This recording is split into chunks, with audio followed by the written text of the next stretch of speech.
guys, and welcome back to the channel. So I thought I'd take the time to drink a brew. Now both these cars are at the point I want them to be at to do the Q&A. So I get loads and loads of questions, which is really humbling, and I love to answer them. However, sometimes I don't feel like, I get the chance to really explain all of them. So I thought I'd give it a chance, everyone, to send me their questions, and we're a bit of a Q&A. Bit of background, what's going on, answer the questions, see if I can help in any way, because the reason why I do the channel is to be able to help you guys. So thank you very much for everyone that's responded. I think I've gathered up as many as I possibly can of the ones that got sent to me through all the various different streams of social media. So what I've done is I've made a bit of a list on my phone. It's not very conventional, but we'll run down them on my phone. I'll answer them best I can. Some of them are funny, some of them aren't. Some of them are, updates and stuff like that, but we'll get stuck in and I'll answer everything the best I can. If I've missed your comment, I'm very sorry. Please post it in the comments below and I will then answer it. But I think I've got them all. So we'll crack on. I'll grab my phone and yeah, we'll work through them. So thank you very much for them. They're honestly, some of them are great. So let's get stuck into it, guys. So I thought I'd take the time now while it's nice and sunny to get that done. So kicking off in no particular order whatsoever, we have got Lewis Fullard. So he's like, when I watch your videos, which are great, I wonder if you ever get complaints of your neighbours for cutting and grinding. Very good question. No, I haven't had any complaints, but I am also very, very mindful of the law and the council guidelines and stuff like that. I don't really start my cars in any kind of, unless I'm going to a show early morning, but even then I'll try and get down the end of the street, so I don't make much racket with the engine side of things. The grinding, obviously you guys see the videos, you see weekly updates and stuff like that. I do it to the point, so I stop at 7 o'clock every night. Any noisy work, drilling, grinding, banging, anything like that, I do not go later than that. I do not think it's fair. If I wanted to live next door to someone, I wouldn't like it. The majority of my grinding, bar the cars that I do on the driveway, are all in my garage as well, so it is a little bit quieter. It's kind of masked in a box a little bit. But no, I am very mindful of that, and I wouldn't do it on like a nice, beautiful sunny day on a bank holiday and stuff like that. I do try to be as quiet as I can possibly be, but obviously I still got to get my stuff done, and it's not illegal to do that or get in any trouble doing that, but I am trying to be respectful, and I'd like to think neighbours around me would be the same if that was the case. So that's basically the answer to that. Yeah, no trouble as of yet. I've got Rob Jones, so I actually do know Rob personally. So when will you give me your sidewalk? So that was quite a funny one. Unfortunately, mate, no, I won't be giving up the sidewalk anytime soon. If ever, it's kind of the car that's stayed with me the longest. But yeah, I know you owned a sidewalk many years ago and you miss it. But you do have a cracking looking car now, mate. So you enjoy that one, but no, unfortunately, I won't be selling the sidewalk. So that's quite an easy one to answer. But thank you very much for the question. Got Ian Campbell. Which of the Clubman builds have you enjoyed the most? And the budget Clubman or the estate, basically. And what will the next project be on the channel? Ooh. So I'm assuming you mean by this estate, the blue one. Which one have I enjoyed the most? Or the budget Clubman? Tough one, that. Real tough one. If I had to pick one, I'll probably say the budget Clubman. Purely because I saw that car go from an accident damaged rusty shell. I set myself a challenge and I absolutely feel like I smashed it. Give or take, I think I was over 60 quid, wasn't I? But I really enjoyed doing that, and I think it was the time in the world when I did it which really helped. It was through all the COVID stuff. I changed my jobs midway through that. My partner and stuff changed their jobs through that, and you're at home a lot. It kept me very, very focused and very, very busy. And I think I probably do love it a little bit more just for the sake that I always have that memory. I also obviously now know what the car looks like finished, and we'll bring that to the channel very soon. But also I love how it's turned out. Pete Mates finished it off and it looks phenomenal. Not deterring away from this one, I'm assuming you mean the blue one like I mentioned. Different kind of build, I guess. I wouldn't say the budget Clubman's preservation, but I also did it all on a budget to prove you can do it on your driveway. So yeah, they're very different builds, but if I had to pick one, it would definitely be the budget Clubman, I think. They both have had their funs and ups and downs. Don't get me wrong, the budget Clubman has not been rosy if you follow that build, but I have really enjoyed it, so I'd have to pick the budget Clubman, I think. And which project are we coming next to the channel? So we've obviously got the 89, it's always come in. The Clubman's going to sit in the background a little bit. The sidewalks basically on the road, just tinkering bits. Go to shows and events, basically both of them too. The next project for the channel will be get the 89 finished, welded up. I want it out here on a rotisserie spit so I can get it painted. That's my next goal. As for project for the channel, I'm a little bit stuck in space at the moment. We are looking to move and stuff like that, so I don't know what to bring to the house and what to do next. I will keep something going on, don't worry. We have got another project lined up, actually a number of projects lined up. I've got another car at Beat Mates to do, and I know James Champion wants his Mini Mayfair doing and stuff like that, so there is a few on the way, but I do have my own personal projects and do really want to crack on with them. I'm going to say the mini van alongside the 89, but it's space and what I can achieve within that time. So thank you very much for the questions. John Daly, how do you find the time to juggle your life and your work life, your camera work and all the other stuff you do on social media? So thanks for the question, John. I know you comment a lot and we chat quite a bit on Instagram, and I love seeing all your projects and updates as well. So along this days it's quite hard. I am just a normal guy. I do have a full-time job. I obviously want to spend time with my wife. We've got a dog and stuff like that, family, and I want to still go to shows and enjoy them the same way, and obviously still putting content. It's quite hard. It does get hard sometimes, but I'm quite driven. I think that definitely helps. I'm focused. I try and set myself goals every week, and I've set myself a goal for the rest of this year to at least have 2 videos a week, and so far, once I set myself that goal, I think I've done pretty well with that. Social media side of things, I kind of do it in my downtime. So if I'm on a lunch break at work, I'll type up stuff. You can schedule stuff to go out and stuff like that. So I do that. I basically gather a load of photos, edit a load of photos ready for the week. I guess organisation comes into that a little bit. So yeah, it does get hard, don't get me wrong. But I feel like the reason it's hard, it feels a bit hard, I guess, it's because you do have a life, and also you guys around me doing this, the little community we've created, it keeps me driven for that, and I want to not let you guys down. I want to keep it going, and it does keeps the momentum. So yeah, it's hard, but I feel like I do pretty well at it.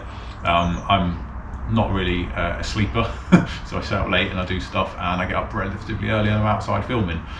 So I do the best I can. But thank you very much for the question, John. You got Tony Wacky. So you've probably seen him in a few videos. He's got the orange Mini. Me, Sam and Tony went out quite a bit during our driving and stuff like that, and we did the Midas together, if you check that out.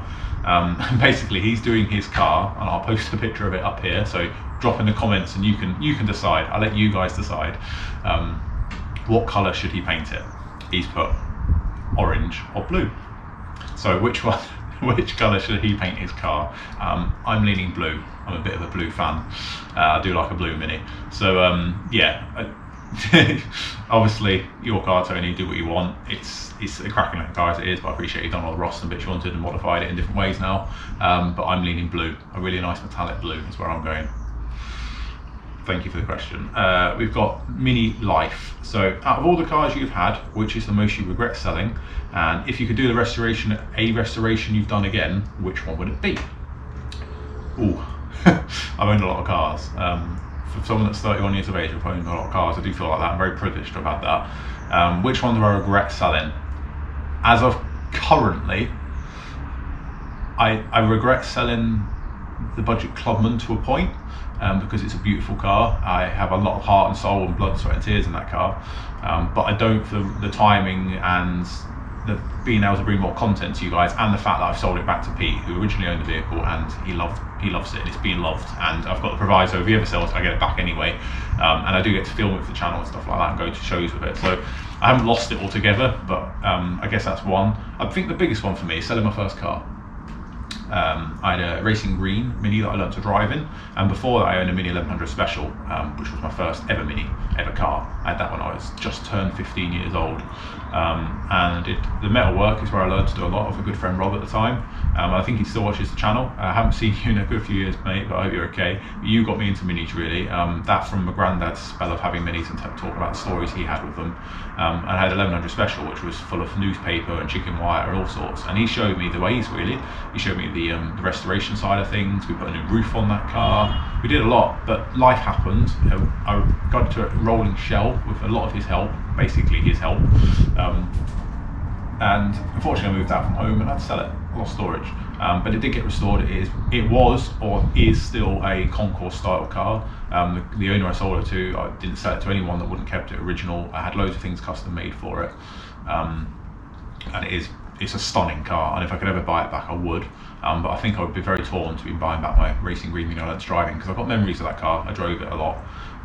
So yeah, I guess my first car or the budget Clubman I wouldn't be able to choose, so we'd have to see which comes on the market first.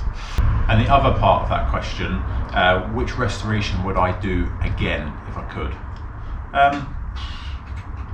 I'm probably going to say my sidewalk, because I never really did a full restoration on that. I kind of got to grips with panels a little bit more. Like I said, I kind of started my Instagram page kind of through that. I've mentioned that a few times. Probably that. Not because I'm unhappy, well, I am unhappy with quite a bit of the stuff on the car, so that would be telling a lie really. It's more because I've learnt a lot since then. It was put back on the road. I've owned the car 10 years, it was put back on the road 6 years ago. I had it on the road for a year, nearly 2 years, and then took off the road for a few, then it's back on the road. But yeah, probably redo that one, because again, I feel like some of the parts of the car have been let down on by other people. Like, you know, there's issues with bits and pieces on the car, but some of it is through my mistakes. And I feel like I know enough now, not necessarily to go, it's going to be perfect the next time round, but I know that I could fix them faults, and it is in the queue to be redone, obviously. But yeah, if I could redo one again, just because I've learned more, I'd probably redo that. Probably wouldn't modify it in any other way. I can't like the car the way it is now, but it definitely needs a respray, and there's a few issues with some of the panels. But nothing I've particularly done wrong, it's just fettling and stuff I've learned better, so I hope that helps. Matt Green, what made you start YouTube? So firstly, go and check Matt Green's channel out, where have you been? He's probably one of the reasons why I started YouTube, to be honest, because I used to watch a lot of his videos, I still do. He's got Frank, and most recently my favourite one is Grassing Park Jeep. But what made me start YouTube? It's a bit of a sad start to YouTube really, and to social media. I've always been quite a private person, never really posted that much, kept Facebook going for shows and events really, but I guess a reason I started my Instagram page, which is what spiraled into YouTube, was because I got let down by a garage. My mini sidewalk was there, I was promised space to work, I did some work for them, and then that didn't work out. People that know me know who that garage is, I'm not going to out people and stuff like that, but I got very let down. I felt like I did a lot of work and help for him, for that company, and I basically always meant to have is the workspace in my car, and I never got that. So something happened in my life as well after that, like a medical thing, which I still have, and I just really wanted my car done, and it really got to me, and I just called it, and I went, right, I want my car back. And what started the channel was me being driven by seeing my progress, so I started documenting it on my Instagram page, and that spiraled into moving to this house, getting a garage finally, and then I did the 89 and we started there. So I guess that's why I started YouTube, because I wanted to prove that you don't need to rely on a garage, you don't need to rely on a single person to follow your dreams. It's going to sound a bit deep this, but I've started it because that can be done at home. You can do it yourself. You might not get professional finish first time, but if you keep persevering, you can do it. And that's why I started the channel. I wanted to see how it would work and how I could document it. Photos were enough, and I started doing a few videos on Instagram, but then I wanted to document it even more, and I wanted to help people. So I got a lot of questions on my Instagram page, so that's why I did it. So that's mainly the reason, Matt, why I started it, and I hope people can respect that. I wanted to turn into a bigger thing. This is really turning into a bigger thing now with over 5,000 subscribers. Thank you very much, guys. But that's probably the reason why, through a bad side of things, really. I've got Mrs. Simpson posted a comment as well. When is the 89 going to get finished? As soon as I can. It isn't through any fault of anyone else's. It's just one of the things. It's cost a lot of money to restore. And obviously I have other cars coming and going all the time, so as soon as possible, my goal is to have it painted on the underside and rolling by summer. That's my goal. Like I said, I'm always driven, got a goal. So those of you that follow for that, that's my goal with that, and I hope that's okay, Mr. Simpson. John at Bert's Retro Rides, first of all, big up his channel. He's got a lovely Clubman estate. Not put any videos out recently, but I followed his channel. We are due to meet up with our estates at some point, which would be really cool. He has, can I have your clubby? No, you can't. You've got your own, and yours is just as nice, if not nicer than mine. So that's the answer to that one, but we do need to get together for a drive, John. I've got not Mark Kopfler, I hope I've pronounced that correctly.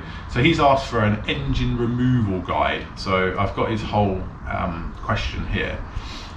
He's like, I'd love to see a guide on engine removal. I don't currently own a Mini, but I've had one many years ago, and this channel's given the bug. That's good, that's the idea, share a lot with the Mini. Basically removing all auxiliaries, and where would you start, and taking the drive shafts out. So I haven't done an engine for a little while, but where I would start is disconnect the battery straight away. Disconnect all your electrics, all your waterways, drain all your fluids and dispose of them correctly and stuff like that, drain your oil, all that sort of stuff. And for me, get the car up on stands. The easiest way to do it, crack both top ball joints, pull the drive shafts out of the way. That's how I would do it. It frees up the gearbox. Then you can drop your gear linkage at the back, and then start working at your engine steadies and your actual engine bolts, hold it to the subframe. That's how I would start. Always remove your bonnet, because you can't get it out otherwise unless you've got one of the fancy bonnet hinges that slams all the way back. That's probably the way I would do it. I make it sound really simple by saying it like that. But next time I do one with an engine, he said, can you do a step-by-step like idiot's guide of doing it? Of course I will. If that helps you out, of course I will. Currently I haven't got a car that needs an engine taken out. Really, we've got a lot of putting engines in. But if the minivan comes to the channel anytime soon, that has got an engine in it that I'm not actually using for that van, so I can maybe cover it there. That might help. So yeah, stay tuned. Thank you for your support. But yes, definitely, I will cover that for you. What else have we got? So, Sam Buswell. He's asked quite a common question that gets asked quite here, but one I want to address. What's your plan for the white Clubman estate? Will you ever fully restore it? So, in short, I don't want to restore the car. Plans for it are to just keep it on the road. It's an oily rag project. I want to keep it on the road, enjoy it. It's never going to be the same again if I restore it, so I want to keep it as this as long as possible. As for restoring it, I know one day it's going to need that. I know one day the value of the vehicle, and if it's already climbing, I should restore it. I want to keep it under wraps as much as possible like this, as long as I can, really. It's the best I can answer it. But I know heart of heart one day it probably will need to be done. It's at the back of the queue for all my projects. So that's the van, the Amazon, the 89 obviously is first in that queue, and then everyone else's cars that I've got lined up to do for them. They all come first. I want to keep it looking like this as long as possible. That's basically the plan. When I do restore it, me and Miss Simpson have kind of got the plan that it won't be white either. We've never been a massive fan of the white of the car, but the story the car tells and the way it's been contrasted with the black roof and the paneling and stuff, we love it looking like that. But if we ever were to fully restore the vehicle, we would keep it a Clubman estate colour, the original BL colour, but we would change it to something we prefer, basically. So I hope that answers your question. Yeah, it's going to stay the way it is. One day it will get restored. Hopefully, it's within grasp of keeping it on the channel and stuff like that. It's going to be an expensive restoration because it probably needs most panels doing, but it's at the back of the queue. So we've got another few questions here, so thank you very much. I'll take a little pause now just to mention sponsors of the channel. So you've got Minimine. Minimine came on board very recently with the channel. Again, it's amazing. They sell everything for your Classic Mini, and anything that's not on their website or eBay page, go check them out, talk to them. They've probably got it somewhere or can get it for you. They do their own restorations and their own body shop. They've got obviously ramps and repairs for your MOT needs and stuff like that. So please go check them out as a whole as a company. But along the bottom of the screen there is a discount code. So please use that. You get 10% off when you spend £15 or more words. So please use that. It is really cool that they've given us that chance, because I can give back to you guys for all these questions and just supporting the channel. So go, please use that. Get your cars on the road, keep them maintained and enjoy. And frost restoration for all your kind of consumable tool needs. There is a link description below to them as well. So right, back to the questions. So we've only got a handful more. We haven't got too many. What have we got here? We've got, I think his name's pronounced this right. Is it Garrett Jones? I think. I'm currently restoring my 1987 Mini City. It's all stripped down. Your videos are very useful. One thing I could do with some information and close-up of how panels fit together, how they overlap, and how you fit them and get them mocked up, basically for welding. I hope I kind of do that a little bit to answer your question. I do try to tell you how they all go together and how they come apart. If there's anything in particular, panel-wise, that you're stuck with or anything like that, either drop me a message on Instagram or email, stuff like that. Everything's in the description below if you need to get hold of me. But yeah, I will keep doing my best at how panels go together. they go together in different ways. Sometimes you put them back in a different way. So obviously the factory of the car was spot welded. Not everyone has a spot welder. I have a spot welder, but I can't get in everywhere with it. It's very much kind of what your circumstances are of restoration. Plug welding is just as good, it's just as safe. Just make sure you get good weld penetration, clean everything. That is kind of how 80% of people at the home restore their cars: plug welding, stitch welding, seam welding. So with panels, some overlap, some do and don't. For me, if a panel overlaps, and it has to go back that way, it overlaps. But like repair panels, a lot of the time you get jogglers, you can overlap them. I do sway away from that, purely because I feel like you're creating another void and another rust trap. So like on this Clubman here, we had the floors. I could have overlapped that floor, created a perfect line to weld down and not have to worry about bridging a gap or anything like that, which I did have to do a little bit at the front if you did follow that. But for me, once it's ground back solid, you can't see it. And also there is not that little seam. Even though you can treat it and do everything you possibly can, you are creating another seam, and minis on their seams, this one being perfect, rots, especially later minis around the seams. They do rot around the roofs and down the A panel and stuff like that. So anything like that you don't have to overlap, don't. But obviously the mini goes together the way it should do. Sometimes it happens. Minis are going to rust again. It's inevitable. It's how you treat it and how you get to that point to keep it at bay as long as you can, and how well you look after your car after, obviously. Also, I have a front subframe stripped, so same guy.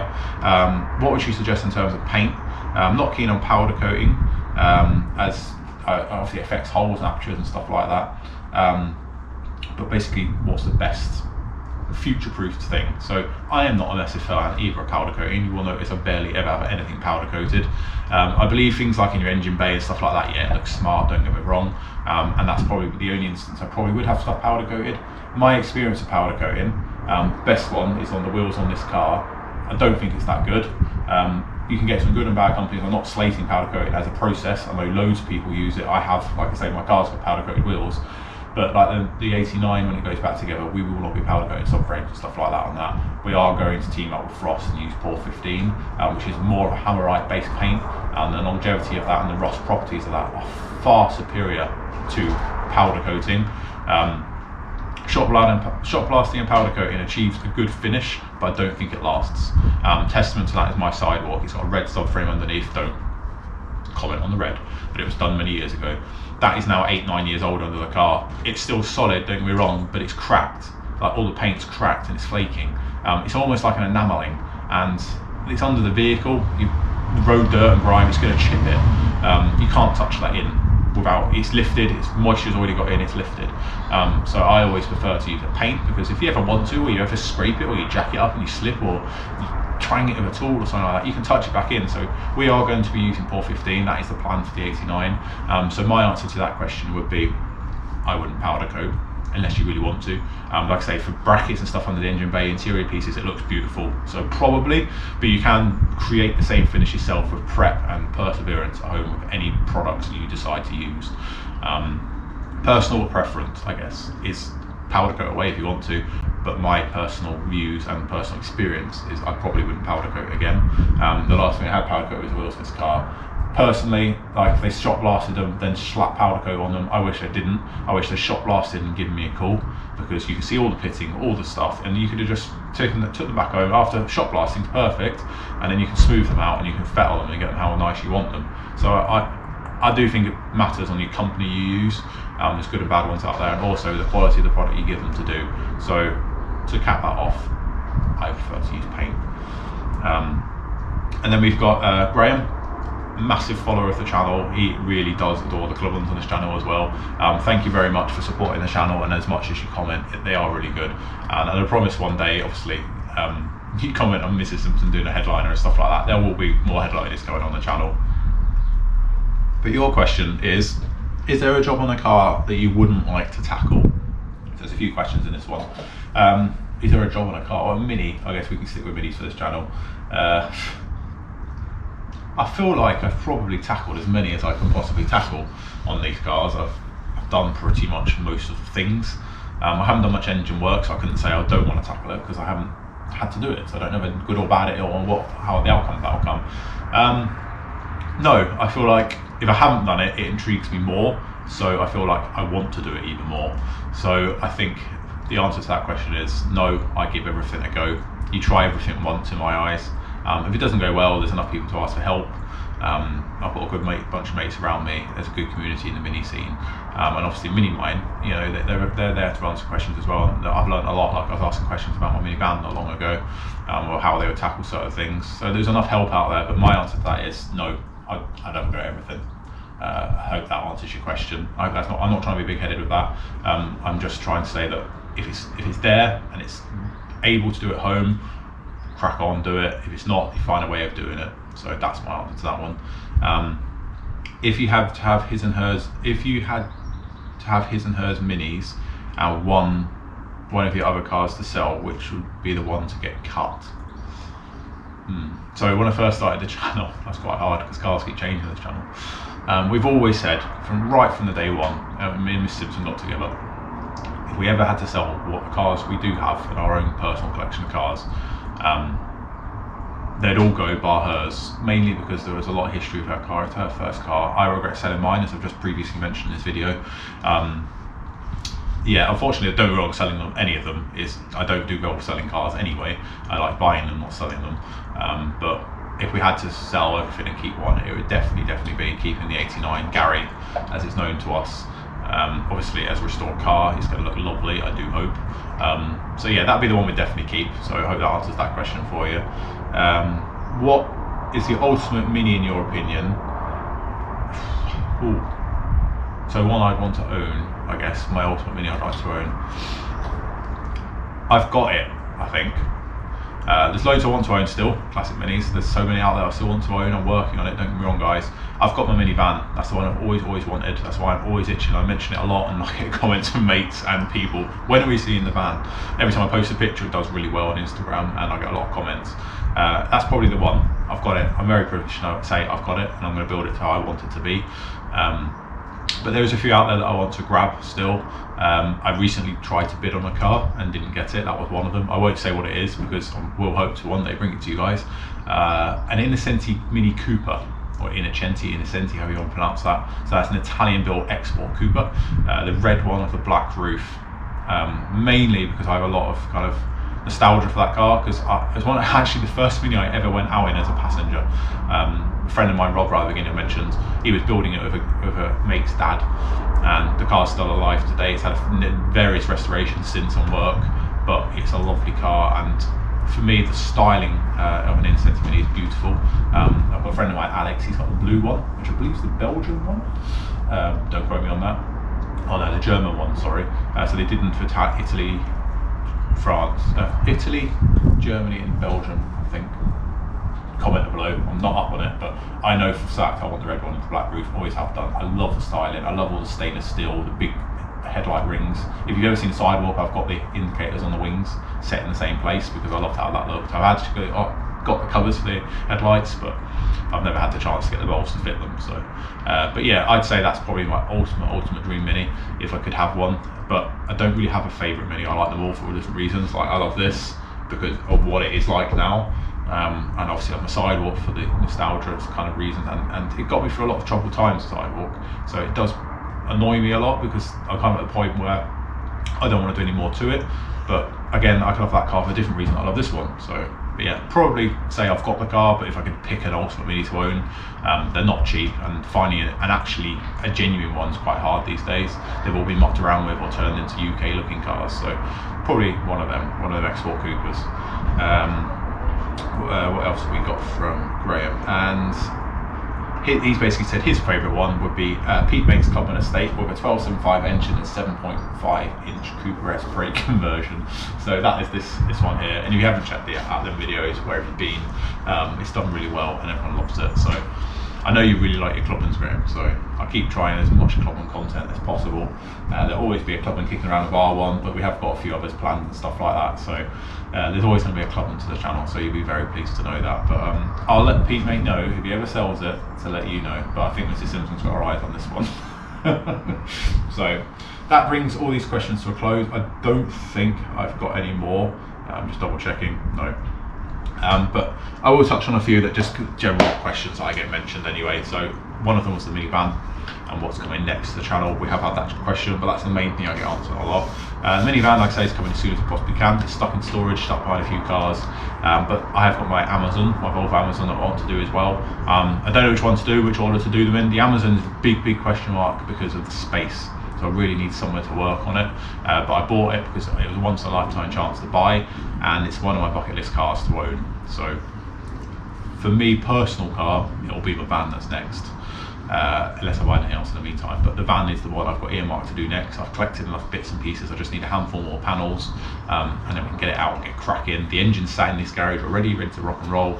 It just needs to be taken apart and regassed and stuff like that. So yeah, there's a lot coming to the channel. I hope I've covered everyone's questions. Thank you very much for people that did it. I thought I'd do a post just to get them all gathered up together. But yeah, I've really enjoyed this. It's nice to just sit and chill, not get dirty for once. I have got stickers for sale. They're on my eBay shop. So they are the same logo as what's on my jumper here. We will be moving into stuff like this eventually. It's just taking time if I've got to sit down and do it, and obviously I want the content to you more than I want to get the merchandise. But if you are interested, again, drop that in the comments below. The more people are interested, it's easier to get more made than less, lesser number. So it's a lot easier that way.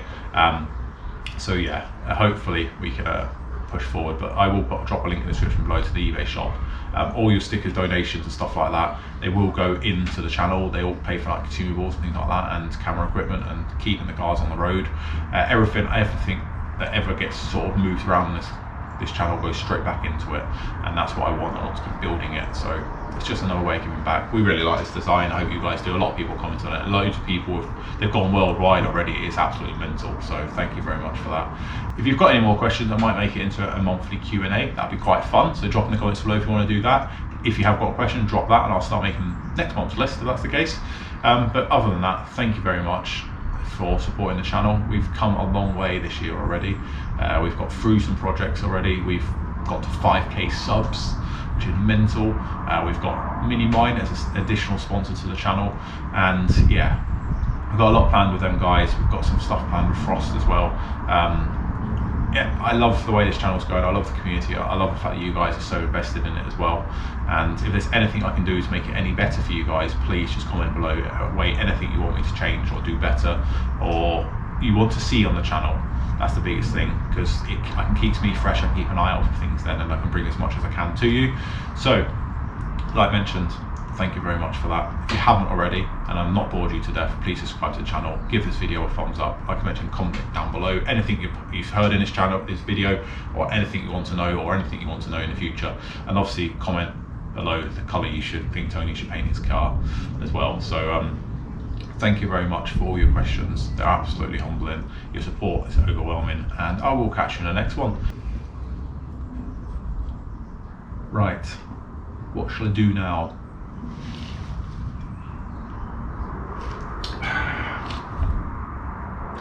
Where's my angle grinder?